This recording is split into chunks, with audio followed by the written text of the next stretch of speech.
जब घर में कोई सब्जी नहीं हो और समझ नहीं आ रहा क्या बनाएं, तो ज़रूर ट्राई करें बेसन से एक नई और अलग रेसिपी। ये आपके घर में सबको पसंद आएगी। सबसे पहले एक बोल में हम डालेंगे बेसन, उसी के साथ रेड चिली पाउडर, हल्दी पाउडर, अजवाइन, जीरा और नमक। अब आप इस सबको अच्छे से मिक्स करें। अब हम इसमें डालेंगे पानी। तो शुरू में जब आप पानी डालें, थोड़ा थोड़ा करके डालें। अगर आप सारा पानी एक साथ डाल देंगे तो बेसन में गुठलियां पड़ सकती हैं। तो आप इसको अच्छे से मिक्स करें। अब आप देखें ये बहुत हमारा स्मूथ लग रहा है। तो इस पॉइंट पे हम इसमें डालेंगे हमारा बाकी का पानी। तो इसका रेशियो बहुत सिंपल है।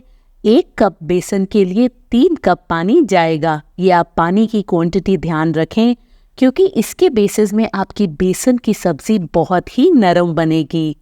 आप इस रेसिपी को कौन सी सिटी या कंट्री से देख रहे हैं, मुझे ज़रूर बताएं। अब एक कढ़ाई में हम डालेंगे ये जो मिक्सचर हमने तैयार किया है और इसको अब हम कुक करेंगे। तो आपको ध्यान रखना है, इसे हमें बहुत हाई हीट पे नहीं पकाना, मीडियम हीट पे पकाना है, ताकि इसकी जो कंसिस्टेंसी है वो थिक हो। ये हम पित्तौड़ बना रहे हैं, ये बहुत ही बढ़िया बनती है। तो आप इसे 6 से 7 मिनट तक कुक करें। आप देखें अब ये धीरे धीरे गाढ़ी होने लग गई है। तो इस पॉइंट पे हम स्टर करना रोकेंगे नहीं, क्योंकि अगर आपने वो किया तो इसमें लम्प्स पड़ जाएंगे। तो बस अब आप इसको अच्छे से मिक्स करते रहें और आप देखेंगे कुछ ही मिनटों में ये मिक्सचर हमारा गाढ़ा हो जाएगा। यहाँ आप देखें ये इस पॉइंट पे बिल्कुल परफेक्ट है। हमें बहुत ज़्यादा थिक भी नहीं करना और बहुत ज़्यादा पतला भी नहीं। तो आपको 3 चीज़ों का ध्यान रखना है पित्तौड़ बनाते वक्त।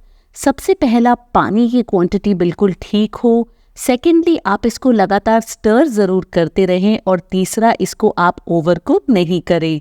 तो बस अब किसी भी बर्तन में या प्लेट में आप इसे निकालें। और मैंने इस बोल में घी नहीं लगाया, आप इसे डायरेक्टली डाल सकते हैं, ये बहुत आसानी से निकल आएगा। हमें इसे स्टीम नहीं करना, बॉईल नहीं करना, सिर्फ 10 से 15 मिनट हम इसे सेट होने देंगे। जब तक ये सेट हो रहा है हम बनाएंगे ग्रेवी। तो उसके लिए आप ऑयल को गर्म करें, उसके बाद इसमें डालें जीरा, हींग और इसको हम अच्छे से भुनेंगे। तो ये बहुत ही मज़ेदार और डिलिशियस बेसन की सब्जी झटपट से बनके तैयार हो जाती है। इसी के साथ मैंने डाली है बारीक कटी हुई अदरक। और अब हम इसमें डालेंगे टमाटर की प्योरे। ये मैंने 1 कप टमाटर प्योरे लिया है। तो कोई लोग जब ये राजस्थान में पित्तौड़ की सब्जी बनाते हैं उसमें टमाटर नहीं डालते, सिर्फ दही डालते हैं। बट मुझे इसकी ग्रेवी में टमाटर का टेक्सचर बहुत बढ़िया लगता है। तो इसको हम भुनेंगे 3 से 4 मिनट। आप देखिए टमाटर हमारे अच्छे से भुन गए हैं। इसी के साथ हम इसमें डालेंगे रेड चिली पाउडर, हल्दी पाउडर, धनिया पाउडर और भुने हुए जीरे का पाउडर। अब आप इन सबको अच्छे से मिक्स करें। थोड़ा सा पानी मैं इसमें डालूंगी ताकि स्पाइसेस हमारे जले नहीं। यहाँ इसको भी हम पकाएंगे 1 से 2 मिनट मसालों के साथ। अब हम इसमें डालेंगे दही। दही किसी भी ग्रेवी में जब आप डालें, 3 चीज़ों का ध्यान रखें। पहला, दही हमेशा आपकी रूम टेम्परेचर हो, ठंडी फ्रिज से निकली हुई नहीं हो। सेकंड, आप दही को हमेशा फेंट के डालें। और तीसरा, दही डालने के बाद गैस की फ्लेम को आप कर दें धीरे और इसको 1 से 2 मिनट तक लगातार स्टर करते रहें। इस 3 चीज़ों का जब आप ध्यान रखेंगे, दही कभी भी फटेगी नहीं। तो आप देखिए मैंने इसे 2 मिनट तक पका लिया है और इसमें अच्छे बॉयल्स आए हैं। अब हम इसमें डालेंगे पानी।